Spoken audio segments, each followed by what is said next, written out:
Well, I hope this goes on YouTube. I'm trying. This is the second tape. That one wasn't long enough. This is a book here in the motel where I'm at. It's Roanoke, Virginia. This is where I've tried to live, and everybody around here knows all this. I just put on the prior tape, which I'm going to put. How can I do this so it can be tied together so that you can understand it? I'm going to put on it the first one. I haven't uploaded it yet. Mindcontrol landmarks. If anybody cares to follow me on it. Um, the mind control murders were done in patterns. I'm just going to keep it on here. It looks better than looking at me or my bedroom, as bad as I will look and feel. I wanted to continue with that one, that tape, because out at Troutville, a few miles from Roanoke, back in '94, it was on the where I'd paid a month, and it was hard to come by, believe me, and things I'd put together. I moved in, stayed 3 or 4 nights, paid for a month, and his name was Patel. They're all related, the Shaws and the Patels, and they've gotten wealthy. I said that, but I told him prior to moving in, or as I moved in, that I'm allergic to chemicals, and I told him that my immune system attacked itself, and I got really sick. Well, all kinds of stuff started happening as soon as I moved in. But maybe I better turn it around. I'm showing my bed and stuff. um, so he come knocked at the door. The manager, owner, I guess he was owner. They're all related, and he came to the door, and he informed me in November up here it's cold in Virginia. He informed me that he was going to come. He was going to paint, and I don't know what else. He was going to use stuff that is deadly to me, can be. And I told him. I explained to him. And I said, "Well, at least give me my rent back." Well, he wasn't going to do it. So I called the police. Police came out. One did. He put my hands behind me, and I don't remember if he actually put the cuffs on me. But he had them out and my hands behind me, and he said, "Well, you're the one that'll have to leave or you'll be arrested." So after he left, I was not stunned, so much has been done to me. But the Patel, the manager, said, "We're Americans now. We have to do what they tell us to do." So I'm going to want you to relate to this, and you have to put these tapes together, at least these two, and then if you care to go back in the past and get some, to understand it. When I first got a little money, started getting some money in '99, I guess. Yeah, I came. Well, it's 2 doors down from here. It's now Howard Johnson's. Back then, it was Motel 6, and then it was changed to Nights Inn. Can't remember what the name.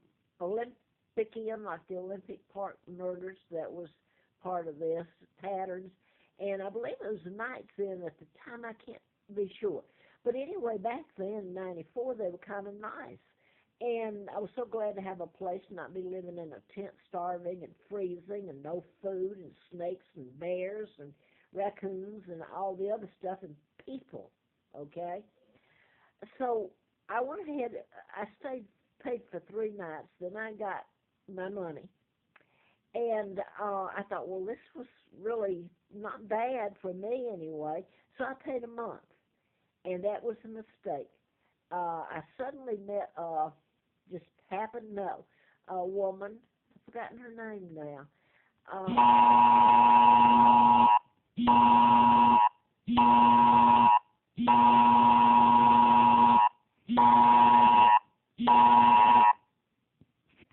Well, that's a test. I guess it usually goes off at this time. But anyway, this is still going. Anyway, this girl, she became a preacher, by the way. How's this? She had an Appalachian Trail shirt on, and, well, we start talking. She takes me to pick up my money, and I come back and pay the rent in here for a month. And I hadn't stayed here, and this is the Shaws that owned it then, or Patels. I can't remember if it was Patels or Shaw that owned that down there then. Um, they still own it. I think the Patels own it now, but I don't remember which one it was that owned it. They're all the same here. They're related.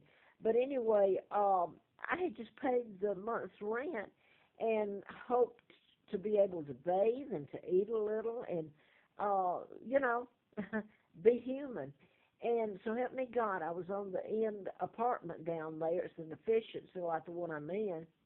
And suddenly, the only way is like here. You open the door to get air or the air conditioning. It's in the floor, and um, what they did was they come in with bug spray and they what do they call it, bombing the place, and they come in me telling them not to, and man, you talk about sick, and they totally cleaned out. I think it was the one right next to me, and did all the stuff in there that's not normal. And so I ended up leaving, and they would not. They had been running all over the Shaw or whichever one it was, Patel at the time. Well, it was Shaw, I think, because they've all been involved in where I've been and this crap. It's not crap, it's terrorism and keeping my money. Having me walk and beg to get my money back, and it had to be Shaw because he owns the Ramada Inn here, one of them at least. So yeah, it is him, and that's the one I think that owns this now. But that was kind of back when I first had some money in '99, and later in '99, yeah.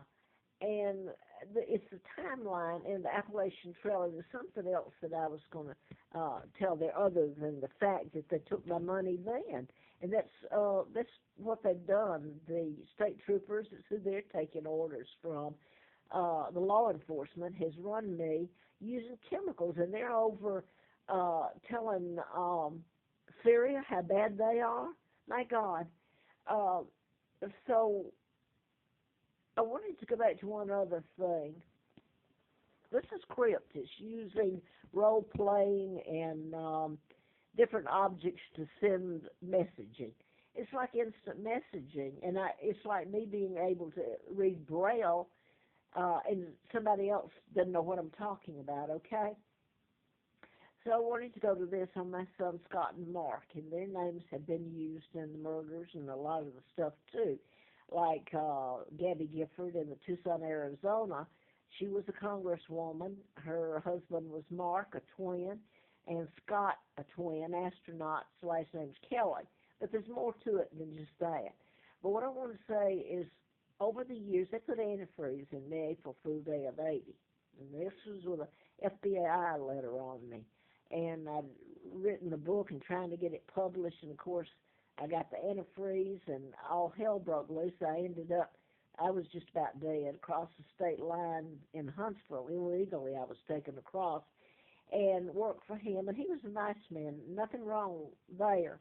But I'm trying to work with, when I should have been in a coma, I've got my brain baked and can hardly talk. I could type. I could use my fingers.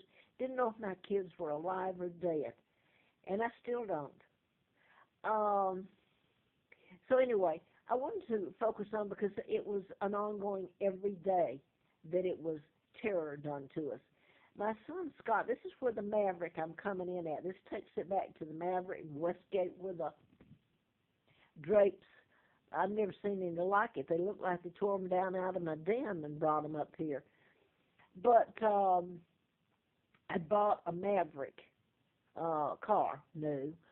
And on Thanksgiving, I believe it was '76, it would have had to have been, my son Scott and Rusty Zimmerman, and this is where the Zimmerman comes in, as in George Zimmerman was programmed, the Trayvon Martin thing, death, where they marched, where nobody's done it for me, and Rusty is in Russell. By the way, that was the man that just left here. When I came in here, he was a manager in suddenly he ups and leaves and goes back to wherever he was from. But I got the message